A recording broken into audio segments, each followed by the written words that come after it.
Alhamdulillahirrahmanirrahim. Wassalatu wassalamu ala asyrafil anbiya'i wal mursalin wa ala alihi wa ashabihi Rasulullahi ajma'in. Selamat siang dan salam hormat kepada Ibu Kepala Sekolah dan selamat siang dan salam hormat kepada ibu-ibu guru dari SDN 11 Gadut.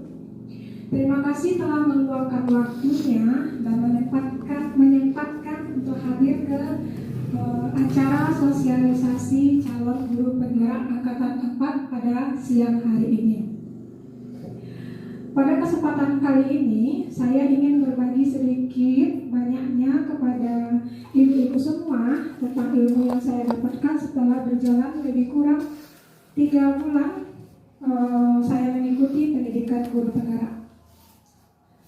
Sebelum kita memasuki acara inti, saya akan membacakan susunan acara pada siang hari ini. Yang pertama, pembukaan yang sedang berlangsung. Yang kedua, menyanyikan lagu Indonesia Raya. Kepada ibu-ibu dimohon untuk berdiri.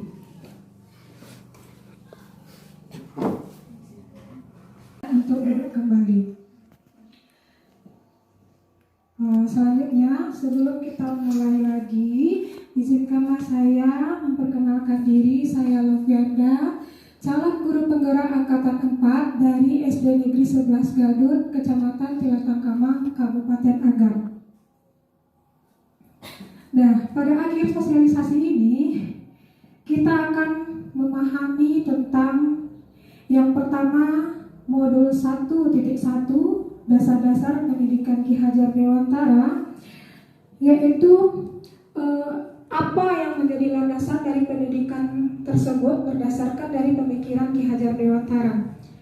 Yang kedua, yaitu dari modul 1.4 tentang budaya positif.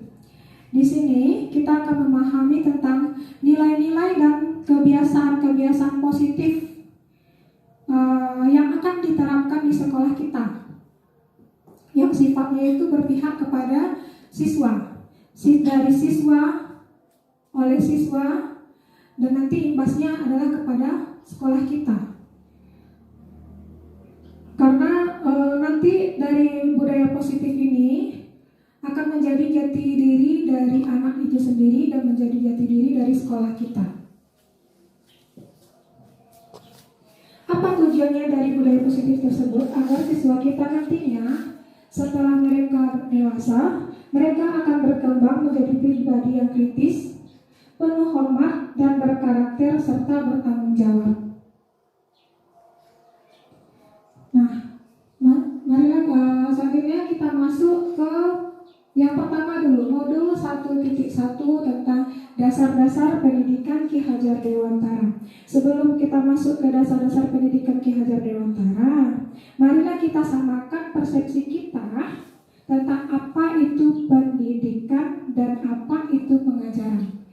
Ini kata ini sudah sering kan kita dengar, sudah jadi makanan kita sehari-hari ya, Ibu. Ya, cuma di sini banyak yang salah mengartikan antara pendidikan dan pengajaran. Kalau sekarang ditanya menurut Ibu, apakah itu pendidikan dan apakah itu pengajaran?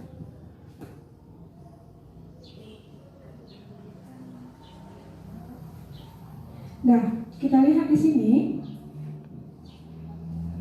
Menurut arti dan pengajarannya, Ki Hajar Dewantara ini membedakan, menurut arti dan tujuannya, Ki Hajar Dewantara membedakan antara pendidikan dan pengajaran. Artinya pendidikan dan pengajaran itu tak sama. Apa perbedaannya? Namun pengajaran tersebut merupakan tetap bagian dari pendidikan. Apa itu pengajaran? Pengajaran itu adalah proses dari pendidikan itu sendiri, yaitu mentransfer ilmu yang bermanfaat, yang berfaedah untuk anak didik kita. Nah, tujuannya agar si anak ini punya bekal saat mereka dewasa nanti. Nah, yang sering kita lakukan dalam lokal, yang sering kita berdiri di depan hari ini kita belajar ini, itu adalah pengajaran. Nah, yang pendidikan itu sendiri bagaimana? Nah, pendidikan itu sendiri adalah menuntun. Menurut Ki Hajar Dewantara, pendidikan tersebut adalah menuntun. Menuntun apa? Ya, pendidikan itu adalah menuntun segala kekuatan kodrat yang sudah ada pada anak. Artinya anak itu mulai dari dia lahir sampai dia sekarang ini, mereka sudah punya kodratnya sendiri, sudah punya potensinya sendiri, sudah punya takdirnya sendiri. Nah, kita tinggal menuntut mereka kemana arah potensi mereka itu, agar mereka bisa mencapai keselamatan dan kebahagiaan yang setinggi-tingginya, baik sebagai manusia dan maupun sebagai anggota masyarakat. Artinya kita di sini memanusiakan manusia. Selanjutnya, yang kita ketahui selama ini, yang menurut persepsi kita sendiri, bahwa anak itu seperti kertas kosong. Tapi sebenarnya menurut dasar dari Ki Hajar Dewantara, bukanlah seperti kertas kosong atau bukan tabula rasa. Karena anak tersebut sebenarnya kalau diibaratkan seperti kertas, mereka sudah punya garis samar-samar. Mereka sudah punya potensi, dari kecil sudah lihat, oh ini anak ini potensinya di bagian ini, anak ini di bagian ini. Jangan paksakan dia untuk bisa mengampu potensi yang lain yang tidak bagiannya dia, bukan kemampuannya dia. Artinya, jadi pendidikan tersebut adalah kita yang sebagai guru ini menuntun mereka. Kita dari garis yang samar-samar tadi, tugas kita adalah, kewajiban kita adalah minimalkan garis-garis yang samar tadi, agar mereka bisa memperbaiki laku mereka menjadi manusia yang seutuhnya. Mereka yang dia tahu, yang mereka lihat hanya seperti ini, oh ternyata keliru, kita luruskan jalan mereka. Potensi mereka bisanya di bidang ini, kita luruskan mereka di bidang tersebut. Kita kuatkan garis samar-samar yang tadi menjadi garis yang tebal.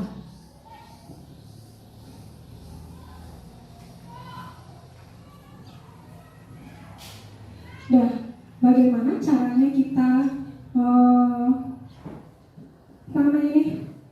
bagaimana caranya kita menebalkan garisnya yang tadi? Tugas kita, bagaimana caranya? Yang pertama, kita yang menanamkan yang namanya budi pekerti. Pendidikan tersebut tidak hanya memajukan dari segi potensi kognitif saja, tapi mereka juga harus memajukan budi pekerti yang agar lebih selaras dan seimbang. Apa itu budi pekerti? Budi pekerti itu jika ada namanya cipta, anak-anak tersebut punya cipta, punya pemikirannya sendiri. Jadi dalam pendidikan tersebut kita menajamkan pemikirannya dia. Nah, yang kedua, ada anak itu memiliki perasaan. Mereka punya perasaan. Dan di sini kita menuntut mereka supaya perasaan mereka halus, supaya kita menghaluskan perasaan mereka. Mereka bisa paham dengan kondisi yang ada di sekitar mereka. Nah, jadi anak tersebut berpikir lebih tajam, merasakan. Lalu yang ketiga yaitu karsa atau karya. Mereka mempunyai kemauan. Dan jadi anak tersebut, karena mereka sudah memiliki kemauan, bagaimana kita menguatkan kemauan mereka tersebut agar tercipta menjadi gerak atau tenaga. Dan inilah yang maksudnya keselarasan antara budi dan pekerti. Budi yang berhubungan dengan lahir mereka, sedangkan pekerti berhubungan dengan perbuatan mereka. Jadi mereka, kalau kita ambil sebuah cerita, misalnya ini sering terjadi ya sama anak kita, misalnya dulu anak tersebut dia mampu dari segi kognitifnya, dia tahu anak unggul. Dia sendiri menyadari, kok ini gampang ya pelajarannya, kok teman saya nggak Berarti dia udah mulai berpikir. Yang kedua, dia merasakan, dia melihat, Bu, saya tak ngerti, Bu, kata temannya. Saya tak ngerti, kenapa kamu tak kerjakan? Saya ngerti. Mereka merasakan apa yang dirasakan teman-temannya. Akhirnya mereka tahu temannya sedang kesulitan, dan akhirnya mereka ada keinginan untuk membantu temannya tadi. Gimana ya cara membantu teman ini? Semuanya selaras dan seimbang antara pemikiran, perasaan, dan ada kemauan. Tapi jika ini tidak selaras, tidak seimbang antara budi dan pekerti, tidak ada tenaganya, tidak ada kekuatannya untuk membantu temannya itu, sama saja bohong. Dari sini juga kita menuntun mereka agar budi pekerti mereka juga seimbang, selaras. Artinya kita motivasi dia supaya dia menjadi pribadi yang lebih peka terhadap lingkungannya dia sendiri. Dan pendidikan dari budi pekerti ini yang paling sering ditemukan anak, yang paling gampang didapatkan anak, paling mudah, itu adalah dari keluarga. Mereka, anak-anak itu sifatnya kan mencontoh dari keluarga. Yang kedua, di mana mereka paling sering lingkungannya, di sekolah, mereka akan mencontoh. Nah, yang jadi contohnya itu siapa? Dari keluarga. Dari keluarga, yaitu dari orang tua, ayah dan ibunya. Dan kalau di sekolah, tentu kita, orang yang menuntun anak tersebut, pihak yang menuntut anak tersebut. Dan selanjutnya kita hubungkan ke dasar pendidikan. Dan menurut pemikiran Ki Hajar Dewantara, bahwa pendidikan tersebut diibaratkan sebagai petani, kewajibannya hampir sama, tanggung jawabnya hampir sama, yaitu sama-sama menuntun. Yang pertama kita lihat pada kondisi posisi petani. Petani menuntun tumbuhnya padi. Petani hanya bisa menuntun, tapi tidak bisa mengubah kodratnya padi.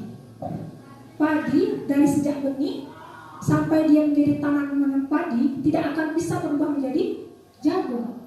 Jangan berharap petani seperti itu. Artinya petani bisa kok memperbaiki kondisi tanahnya, bisa menyediakan tanah yang subur. Yang kedua, bisa memberikan pupuk dan bisa memberikan sinar matahari. Kasih pupuk yang paling bagus, yang paling unggul. Dikasih air secukupnya, sesuai kebutuhannya dia. Lalu dikasih sinar matahari yang cukup. Kemudian apapun ini udah baik nih, udah bagus nih menuntunnya. Satu lagi, kondisi dari luar udah bagus, kondisi tanahnya udah bagus, pupuk dan airnya, lalu sudah diberi sinar matahari. Lalu apa lagi yang bisa mengganggu tumbuhnya dari padi tersebut? Yaitu dari jamur, dari hama yang mengganggu tumbuh dari tanaman tadi. Dan inilah yang akan dituntun petani, yang akan dibantu petani dalam menyuburkan padi tadi. Kita lihat kondisinya, mana yang menyamakan antara petani dengan guru tadi. Diibaratkan, mana yang mengibaratkan? Kita lihat pada kondisi guru menuntut siswa. Guru bisa saja menyediakan kelas yang baik, media yang bagus, yang menarik, punya tempat ibadah, tempat laboratorium, segala macamnya. Bisa. Kita bisa menyediakan ini. Anak akan tertarik dengan ini. Yang kedua, memberi pupuk dan air. Sama halnya dengan memberi ilmu dan nilai-nilai yang bermanfaat. Kita tunjuki, kita tuntun mereka, ini loh nilai yang baik itu. Secara perilaku kita menuntun mereka dari nilai-nilai ini, ilmu dan nilai-nilai dari perkataan kita, dari perilaku kita, mereka akan mencontoh itu. Selanjutnya, menyinari siswa dengan ajaran agama yang sesuai dengan apa yang mereka anut. Mungkin kita di sini kan beragama Islam ya, Ibu. Selanjutnya, kita bisa membantu siswa menyelesaikan hambatan-hambatannya. Nah, ini hamba tadi. Hambatan yang mereka hadapi di sekolah, apa pokoknya hambatan yang dihadapi pada dirinya itu, kita bantu untuk menemukan kita bantu. Kalau misalnya belajar, kita tuntun dia bagaimana cara supaya dia bisa lebih baik. Lalu menjauhkan mereka dari pengaruh buruk. Apa dampaknya bagi dia jika dia melakukan hal ini? Kita tuntun mereka, kita kasih tahu dia. Dan bagaimana hasil akhirnya? Dan jika petani sudah melakukan tuntunan yang baik tadi, hasilnya adalah benih padi akan tumbuh menjadi padi yang subur. Nah, jadi tanaman padi yang subur. Sedangkan pendidik, jika pendidik tersebut menuntun siswa dengan sebaik mungkin, siswa akan tumbuh sesuai dengan potensi yang mereka miliki masing-masing, tanpa ada paksaan apapun. Kalau dipaksa tuh tidak enak, Bu.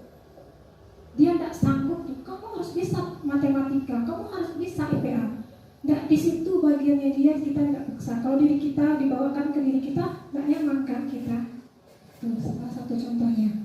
Nah, itu artinya padi tidak akan bisa tumbuh menjadi jagung. Jangan harap petani seperti itu. Sama halnya dengan pendidik, tidak akan pernah bisa merubah kodrat siswa. Selanjutnya, bagaimana pula proses pembelajaran yang mencerminkan dari dasar pendidikan Ki Hajar Dewantara tersebut. Dan berdasarkan pendidikan atau dasar-dasar pendidikan Ki Hajar Dewantara yang disampaikan tadi, maka pembelajaran seperti apakah yang seharusnya sesuai dengan pemikiran Ki Hajar Dewantara? Yaitu yang pertama, student-centered learning, yaitu pembelajaran yang berpusat pada siswa. Apa maksudnya berpusat pada siswa? Artinya di sini adalah siswa yang paling banyak melakukan kegiatan yang kita sediakan di sekolah tersebut, di lokal tersebut. Kita hanya sebagai fasilitator. Seperti tadi kita menyediakan lokal yang nyaman, kita menyediakan media yang menarik, yang bagus, yang pokoknya bisa menuntun siswa. Lalu sifatnya itu, fokus pembelajaran itu adalah siswa sendiri yang bekerja, siswa sendiri yang melakukan kegiatan tersebut. Guru tidak ada campur tangannya dalam pembelajaran tersebut, hanya menuntun. Menuntun dalam artian, ini loh jalan yang lurus, ini loh garis-garis yang harus kalian tebalkan itu. Kalau garisnya itu di jalan yang negatif, jangan kita arahkan dia untuk menembakkan garis yang negatif tadi. Kita arahkan saja di bagian yang positif. Lalu yang kedua, pembelajaran yang penerapan siswa yang kedua, yaitu siswa tersebut sebagai subjek sekaligus sebagai objek dalam proses pembelajaran, bukan guru atau pendidiknya. Subjeknya siswa, semuanya tentang siswa. Objeknya siswa juga. Artinya ilmu yang kita berikan itu, pendidikan yang kita berikan itu berdasarkan dari siswa, dari pengalaman siswa, semuanya dari siswa. Tidak ada kita paksakan semua, oh ini loh, misalnya metamorfosis ini yang seperti ini ya. Jangan kita langsung memperkenalkan mereka dengan kata-kata tersebut, tapi arahkan dulu. Pernah nggak kalian seperti ini? Pernah nggak kalian pergi ke ke taman, ke kebun? Apa yang kalian temui? Kita arahkan dulu. Semuanya berpusat pada siswa, tapi dengan cara siswa tersebut menimbulkan rasa ingin tahunya sendiri. Mereka yang memancing background knowledge mereka sendiri. Dan pada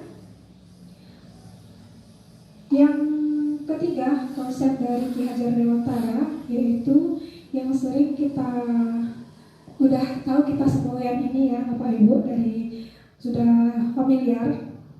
Yang pertama yaitu Ing Ngarso Suntolodo, yang kedua Ing Madio Mangunkarso, yang ketiga Tun Wuri Handayani. Sebelumnya ini juga tidak disampaikan oleh Bu Diana pada sosialisasi Bu Diana, saya hanya mengulas sedikit saja tentang ini, yaitu ingarsu sungtolodo, artinya di depan guru itu sebagai contoh. Guru menampilkan sebagai pribadi yang melaksanakan nilai-nilai budaya tadi, nilai-nilai budaya bangsa Indonesia, sehingga bisa menjadi teladan yang baik bagi guru. Kita di depan ini sebagai contoh bagi anak-anak kita. Sekecil apapun tindakan kita akan mereka rekam. Kalau sudah lama terekam, hati-hati, nanti bisa ditiru mereka. Makanya dalam setiap gerak-gerik kita, dalam setiap tindakan kita harus menjadi teladan yang baik untuk anak tersebut. Yang kedua, in madio mangkarso, di tengah guru mendampingi, artinya mendidik siswa itu dengan pola asuh. Pola asuh di sini maksudnya itu mendidik itu jangan dengan hukuman, bukan dengan hukuman, tapi hukuman, karena hukuman itu adalah seburuk-buruk tindakan, seburuk-buruk akhir. Dan akhir artinya jika kita bisa menghindari hukuman, sebaiknya tidak kita pakai hukuman tersebut. Karena dengan hukuman tersebut mereka akan tertekan, terbebani. Selanjutnya tukuri handayani, artinya guru tersebut memotivasi siswa, mendorong mereka dari belakang. Sudah kita tuntun dari depan, kita kasih contoh, kita dampingi dia dengan contoh tersebut, kita perkenalkan, kita dampingi mereka. Yang ketiga, kita dorong mereka untuk melakukan hal kebaikan tersebut. Jadi relevansinya pada pendidikan Ki Hajar Dewantara ini sebenarnya sudah kita terapkan pada kurikulum 2013. Sebenarnya sudah kita terapkan yang berpusat pada siswa itu ya Ibu. Dan itulah pendidikan yang dasar-dasar pendidikan dari Ki Hajar Dewantara. Nah, sampailah kita pada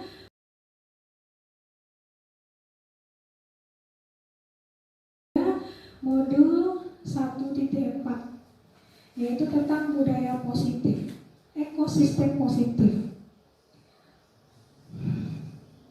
Bagaimana pula budaya positif itu bisa kita terapkan di sekolah kita. Dan di sini kita lihat, ibu-ibu bisa melihat ada profil pelajar Pancasila. Di sini ditanamkan beriman, bertakwa kepada Tuhan Yang Maha Esa, mandiri, bernalar kritis, kreatif, gotong royong, berkebinekaan. Ini yang diharapkan oleh Pancasila terhadap masyarakatnya, terhadap anak-anak kita. Dari inilah kita mengenalkan ini, menuntun mereka untuk seperti ini. Siapa yang menuntunnya? Kita lihat, inilah guru-guru yang luar biasa, yang hebat, guru-guru SD 11 Gadut.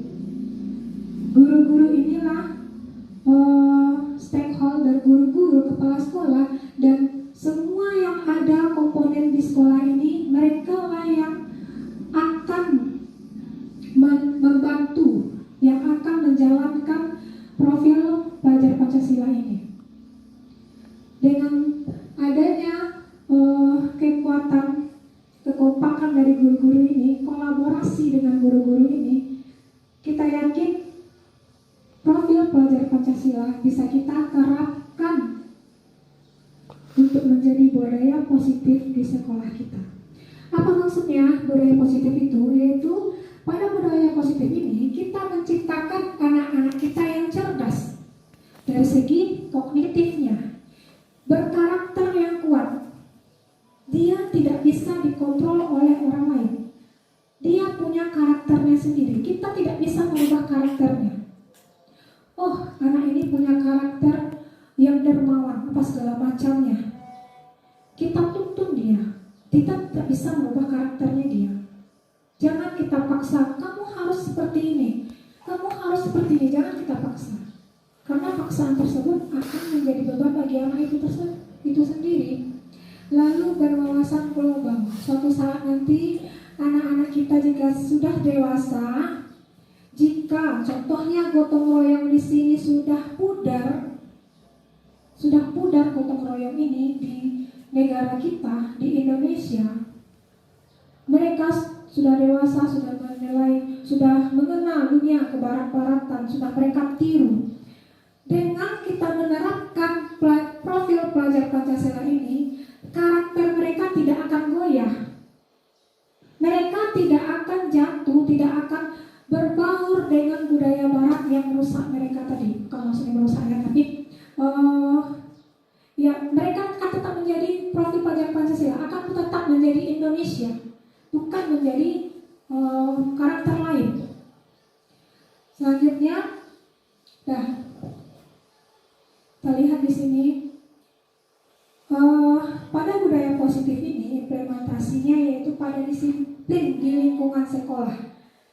Kita kalau mendengar disiplin itu identik dengan peraturan ya ibu-ibu, peraturan sekolah, peraturan kelas,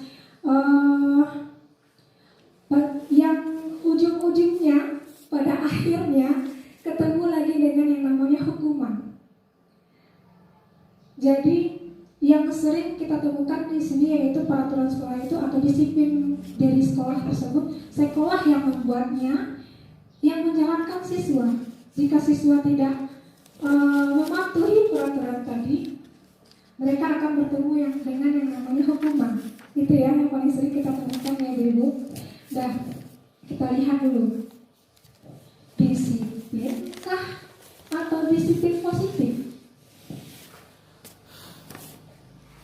Apa pula bedanya disiplin dengan disiplin positif? Kita lihat dulu.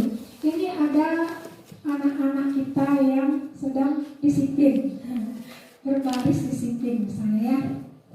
Di sini anak-anak ini berbaris, mereka disiplin atau disiplin positif? Kita nggak tahu.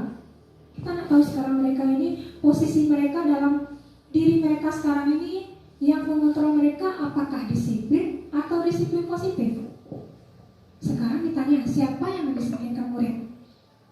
Kepala sekolah kah? Guru kah? Orang tua kah?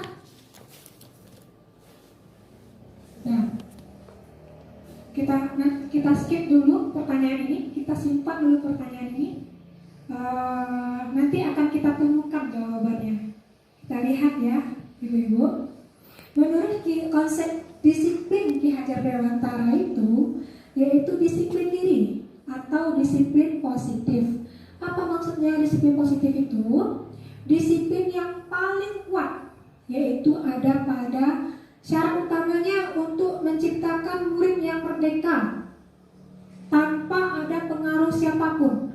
Merdeka, mereka yang mengontrol diri mereka. Kita tidak bisa mengontrol diri mereka. Disiplin yang dimaksud adalah disiplin diri. Mereka yang punya kesadaran untuk mendisiplinkan mereka sendiri. Nah, itu udah ada jawabannya ya Ibu. Motivasinya yang paling kuat itu adalah motivasi internal, intrinsik. Jadi yang mendisiplinkan ini seharusnya siapa? Iya, siswa itu sendiri. Tanpa kita suruh-suruh, tanpa kita paksa mereka sudah bisa tahu, oh ini loh kebaikannya untuk saya. Ini loh hal positif yang akan terjadi sama saya jika saya ada disiplin positif dalam diri kita, dalam diri saya sendiri. Itu yang ingin kita tanamkan pada diri anak kita. Satu, budaya positif yang pertama yaitu disiplin diri. Kita lanjutkan. Nah ini sedikit ulasan tentang disiplin. Inilah yang kita temukan dalam disiplin atau peraturan yang ada. Ini disiplin positif yang berhubungan dengan, kalau disiplin berhubungan dengan tata tertib, peraturan dan patuhan. Yang kedua berhubungan dengan hukuman. Jika disiplin positif itu dia sifatnya itu motivasinya itu intrinsik dari dalam diri mereka. Bisa mengontrol diri sendiri. Kalau saya melakukan ini, apa dampaknya bagi saya? Dia bisa mengontrol dirinya sendiri. Nah, tidak harus dengan hukuman. Hukuman hanya alternatif terakhir. Kalau perlu, tidak kita gunakan lagi. Loh, kalau kayak gini anak-anak kita pasti akan terus menerus. Oh, nggak ada dihukum sama ibunya kalau kita melanggar. Nggak ada kita dapat sanksinya segala macam. Kita jalani aja lah yang seperti ini. Nah, itu yang kita takutkan ya ibu-ibu.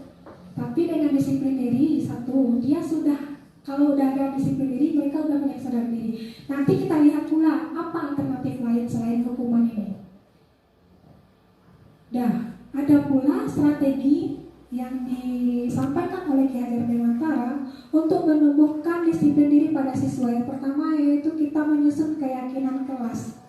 Apa itu keyakinan kelas?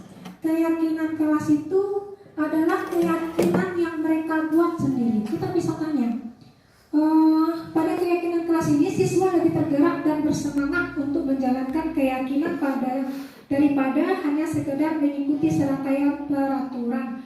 Apa maksudnya di sini? Keyakinan ini mereka yang buat sendiri peraturan ini, keyakinan ini, mereka yang meyakini sendiri, dan akhirnya mereka yang berkecimpung dalam keyakinan ini sendiri. Mereka tidak bisa melanggar karena mereka yang membuat keyakinan tersebut. Dan keyakinan yang bagaimana maksudnya? Bagaimana pula kita membuat keyakinan tersebut? Bagaimana pula kita membuat siswa tersebut yakin dengan yang mereka buat?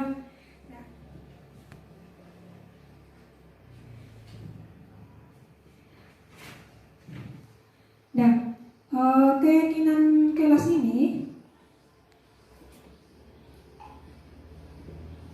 maksudnya adalah kita bisa menanyakan kepada siswa bagaimana pula kita membuat keyakinan kelas ini. Kita mengajak siswa tersebut terlibat dalam penyusunan keyakinan ini. Kita tanya, kalian ingin nggak punya kelas yang ideal? Yang ideal yang bagaimana, Bu? Yang ideal yang nyaman menurut kalian, yang membuat kalian bersemangat di dalam lokal, yang menjadikan kalian itu lebih aktif. Mau nggak kalian menciptakan kelas yang ideal tersebut? Pasti jawaban mereka mau, Bu. Mereka yang paling semangat. Sekarang kita serahkan kepada mereka. Silakan kamu buat keyakinan kalian sendiri. Bagaimana kondisi kelas kita yang paling nyaman menurut kamu? Karena di kelas ini kamu yang akan menggunakannya, kamu yang mengeksplor ruangan ini, kamu yang punya semuanya, milik kamu. Gimana caranya? Apa yang kamu inginkan? Oh Bu, saya ingin nanti di kelas saya menjadi lebih semangat, Bu. Saya mau nanti kalau ada sampah yang lokal tuh saya nggak mau lihat sampahnya. Gimana caranya? Mereka buat sendiri keyakinan tersebut. Dan nanti seandainya mereka lupa mungkin untuk pelaksanaan dari keyakinan ini, pasti ada kondisi mereka akan lupa atau tidak sengaja melanggar keyakinan tadi. Kita yang tinggal serahkan kepada siswanya. Loh, kemarin yang buat keyakinan kan kamu. Ibu hanya sebagai, ya ibu menyetujui ini loh keyakinan yang kamu buat. Sekarang kamu yang menjalankan. Bagaimana menurut kamu dengan kondisi sekarang?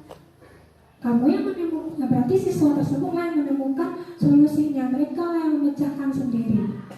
Selanjutnya, nah, dalam menyusun keyakinan kelas tersebut, ini caranya kita membuatnya ya, ibu-ibu. Keyakinan kelas tidak banyak dan mudah dipahami bagi siswa kita, mudah diingat oleh warga kelas. Nanti kita akan menerapkannya untuk semua tiap-tiap kelas yang ada di sekolah kita. Keyakinan kelas tersebut berupa pernyataan yang secara umum. Lalu pernyataan keyakinan kelas tersebut berbentuk positif. Keyakinan kelas itu dibuat bersama melalui curah pendapat berpendapat. Kita ajak mereka berpendapat, biarkan mereka mengeluarkan pendapat mereka sendiri. Dan setiap anggota kelas tersebut, misalnya ini contoh keyakinan kelas yang pertama, setiap anggota kelas perlu belajar, misalnya contohnya. Ada contoh lain? Nah ini keyakinan kelas, antara kesepakatan kelas dan antara peraturan kelas dengan kesepakatan kelas. Datang tepat waktu, mengucapkan salam, itu adalah peraturan yang sifatnya memaksa. Sedangkan kesepakatan kelas, mereka yang menyusunnya sendiri, kami guru dan murid yang saling menyayangi. Kami murid dan guru yang saling menyayangi. Artinya di sini mereka ingin kita memberikan kasih sayang pada mereka. Tidak marah-marah ya Bu, katanya. Bu, jangan marah-marah ya Bu. Kalau saya salah, jangan marah-marah ya Bu. Kalau saya tidak tahu, kasih tahu saya ya Bu. Tapi jangan pakai emosi. Itu maksudnya. Yang kedua, kami murid yang semangat belajar. Artinya mereka tanpa kita paksa, ayo kita semuanya berdiri. Mereka dengan kesadaran sendiri mereka akan semangat. Tentunya dengan kembali lagi pada pemupukkan kita tadi. Bagaimana kita menciptakan kelas yang nyaman, yang menyenangkan bagi siswa. Berhubungan juga dengan kita, karena mereka itu adalah bagian dari kelas kita juga. Lalu kami murid yang peduli dengan teman-teman. Artinya apa? Yang suka usil sama teman, kita kembalikan lagi dengan ini. Yang suka buat temannya menangis, kita kembalikan lagi. Kita kan udah punya keyakinan kelas. Kita saling menyayangi, kita saling peduli. Kalau ada teman yang sakit, kita bantu bawa ke UKS, misalnya seperti itu. Nah, itulah kesepakatan kelas tadi. Selanjutnya strategi kedua yaitu memahami posisi kontrol guru. Kita tinjau kembali ya Ibu-ibu, apa disiplin dalam kelas sudah berpusat pada siswa atau masih atau belum? Apakah mereka sudah merdeka? Apakah mereka sudah mandiri? Merdeka di sini maksudnya apakah kita juga yang mengontrol mereka lagi? Atau mereka sudah punya motivasi intrinsik sendiri dalam keyakinan, dalam mendisiplinkan diri mereka? Nah, kita lihat lagi ke dalamnya. Di sini kita akan mengetahui posisi kita sebagai guru. Apakah kita sebagai penghukum? Apakah kita ini seorang guru yang penghukum? Kamu harus patuhi peraturan saya. Awas kalau tidak patuhi peraturan, nanti saya hukum kamu. Kamu salah terus ya, ganggu teman terus ya, kamu ibu hukum. Itu tipe hukum. Ini adalah tipe yang paling rendah. Posisinya paling rendah sebenarnya, tidak kuat. Lalu posisi yang paling rendah maksudnya membuat orang merasa bersalah. Ini walaupun kita suaranya tidak lantang, walaupun dengan lemah lembut, tapi menusuk ke dalam dirinya si siswa itu.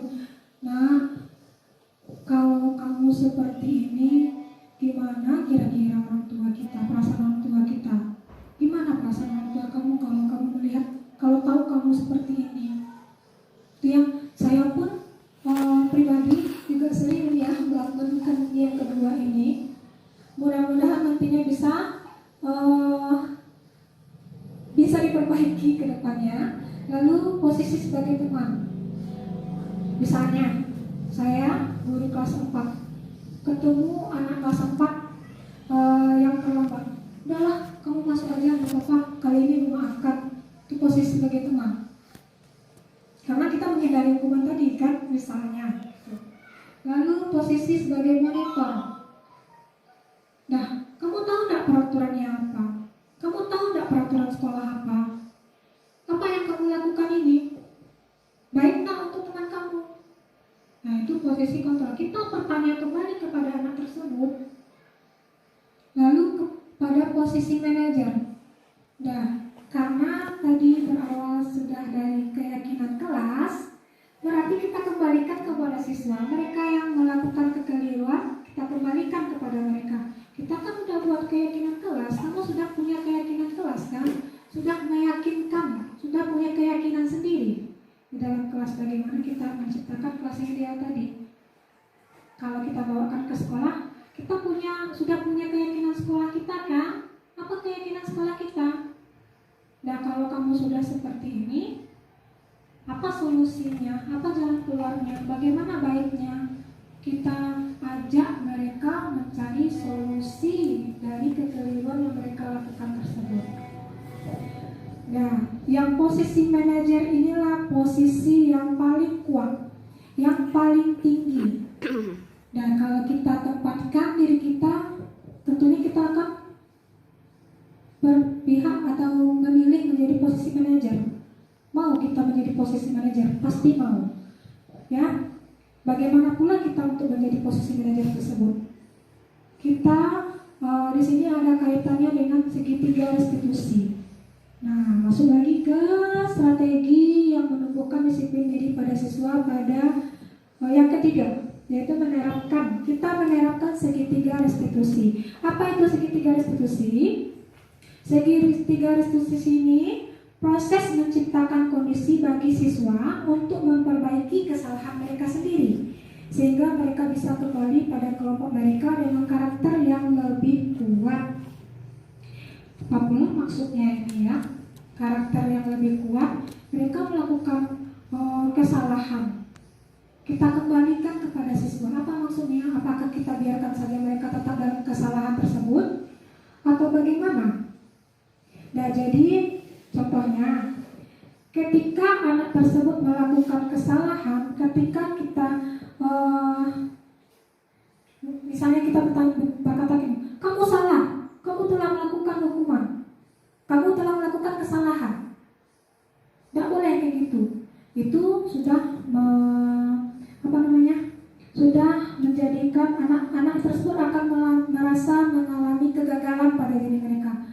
Oh, saya gagal jadi anak yang baik. Tuh. Nah, jadi bagusnya gimana? Kita kembali lagi kepada mereka. Kamu melakukan ini, kira-kira apa solusinya? Apa jalan keluarnya yang baik? Kalau kita kan sudah membuat keyakinan sekolah kita kan, ya Bu, misalnya satu kondisi anak kita antara dua siswa bertengkar misalnya, anggaplah si A dengan si B bertengkar karena hal sepele. Akhirnya mereka bertinju lah, dorong-dorongan lah, sampai tarik-tarikan baju, lepas kancing bajunya misalnya, lepas kancing baju temannya misalnya ya. Yang si A marah-marah, emosi dia kepada si B. Dia yang duluan Bu, dia begini Bu, sampailah terjadi ketegangan antara mereka berdua. Selanjutnya, kita tidak bisa menghukum mereka, kita tidak bisa menyalahkan mereka kedua. Anggap kita ada di posisi mereka berdua. Kita tanya si A dan si B. Dan kenapa ini bisa terjadi? Baguskah kayak gini? Kita punya keyakinan keras, ya. Dan sekarang teman kamu udah tersakiti seperti ini. Kamu tanya, apa kebutuhan teman kamu sekarang? Tanya sama temannya, apa kebutuhan temannya? Artinya dia mencari solusi sendiri. Kamu sakit ya kakinya? Tanya sama temannya. Misalnya kita ajak mereka untuk bertanya keadaan temannya. Mana yang sakit tadi? Maaf ya, sini saya bantu kasih obatnya. Oh, kancingnya yang copot tadi. Tanya sama temannya, apa kebutuhan kamu? Bu, kancing saya tadi lepas, saya mau kancing saya dipasang lagi Bu. Itu kebutuhan dari temannya yang si B yang merasa terintimidasi tadi. Kita kembalikan lagi tanpa adanya hukuman. Nah, kalau tidak ada hukuman, kalau memang seandainya seburuk-buruk keadaan kita ingin membuat anak tersebut bisa merubah dia lagi, masih belum sadar-sadar, kita kasih konsekuensi. Kita lihat di sini bagaimana pula konsekuensi, hukuman dan konsekuensi. Kita selama ini salah persepsi antara hukuman dan konsekuensi. Coba Ibu lihat di sini. Yang kalimat pertama, mencatat 100 kali di dalam buku kalimat. Saya tidak akan terlambat lagi karena terlambat ke sekolah. Kira-kira ini masuk hukuman atau konsekuensi? hukuman karena dia terlambat. Jalan keluarnya bukan menulis 100 kali kalimat saya terlambat. Jalan keluarnya apa? Kita cari solusinya. Apa jalan keluarnya? Kita kembalikan ke keyakinan sekolah kita tadi, keyakinan yang mereka buat tadi. Jadi kita tak paksa lagi. Nah, lalu yang kedua, lari mengelilingi lapangan basket karena terlambat hadir di sekolah. Ini termasuk ke dalam hukuman. Ya. Yang ketiga, push up 15 kali karena tidak menggunakan masker. Berhubungan kan tidak pakai masker dengan terlambat tidak menggunakan masker dengan push up? Tidak berhubungan. Tidak ada hubungannya pada ini. Masker untuk kesehatan. Push up untuk apa? Jadi jalan keluarnya apa? Belilah masker satu. Jalan keluarnya belilah masker satu. Sediakanlah masker dalam tas kamu. Misalnya gitu ya. Menggantikan tugas teman yang telah dicoret. Ini dia coret-coret, ganti kertas temannya. Itu konsekuensi sesuai dengan apa kesalahan yang mereka buat, apa kekeliruan yang mereka buat, dengan jalan keluarnya, dengan solusinya harus berhubungan. Kalau kertasnya yang dicoret, masa ya temannya minta maaf aja? Seharusnya kan kita ganti, minta dia pertanggungjawabannya. Di sinilah anak itu belajar untuk bertanggung jawab. Nah, untuk selanjutnya ini juga seperti itu, membersihkan tumpahan air di meja, airnya tertumpah, disuruh membersihkan kembali. Ini termasuk adalah konsekuensi. Apa bedanya hukuman dengan konsekuensi? Hukuman itu tidak relevan, tidak berhubungan dengan apa kesalahan yang mereka lakukan. Satu, hukuman itu diakibatkan oleh peraturan yang memaksa, peraturan yang bukan mereka inginkan, bukan mereka yang membuat peraturan tersebut. Lalu konsekuensi, apa itu konsekuensi? Konsekuensi mereka sudah tahu, mereka kalau sudah berkeyakinan seperti ini, kira-kira apa ya jadinya kalau misalnya saya melanggar yang ini tadi. Itu konsekuensinya mereka, sesuai dengan tanggung jawab yang sebenar-benarnya. Nah, ini tadi posisi kontrol kita ya Ibu. Nah, hanya sampai di situ yang bisa saya sungguhkan untuk Ibu. Mungkin ada rasa-rasa yang sedikit menjanggal, maka ibu-ibu ada yang ingin bertanya,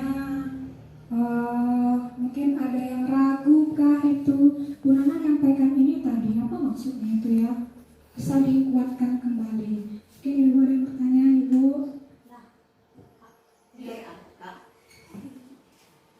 Silakan Bu Pip. Mengenai keyakinan kelas tadi, karena berarti kesepakatan anak-anak di kelas, kita mendampingi apa maunya anak untuk membuat keyakinan kelas. Dan, berarti harus sesuai nanti kemauan anak tuh semuanya berarti sama tuh, berarti itu keyakinan kelasnya. Kalau misalnya ya. Jadi dari dalam diri anak. Nanti pas membuat keyakinan kelas tuh, apakah kita lengkapi pula dengan konsekuensinya. Anak yang menentukan konsekuensi. Sama kan kalau sebelumnya membuat yang tak boleh itu kan peraturan, tata tertib. Kalau kita membuat tata tertib kan ada di bawahnya tuh hukuman bagi yang melanggar. Kalau membuat keyakinan kelas tuh, apakah ada nanti konsekuensinya yang dibuat pula anak-anak yang memikirkan konsekuensinya, maksudnya dituliskan pula gitu. Keyakinan kelas di atas, kemudian konsekuensi di bawah gitu. Sebenarnya itu kembali kesepakatan kita. Kalau kita sudah membuat keyakinan, tentu kita sama-sama juga sudah tahu konsekuensinya. Harus kita membuat kita berjanji nih ya, kalau menetapkan sesuatu gimana. Kita yang membuat mau kita buat atau tidak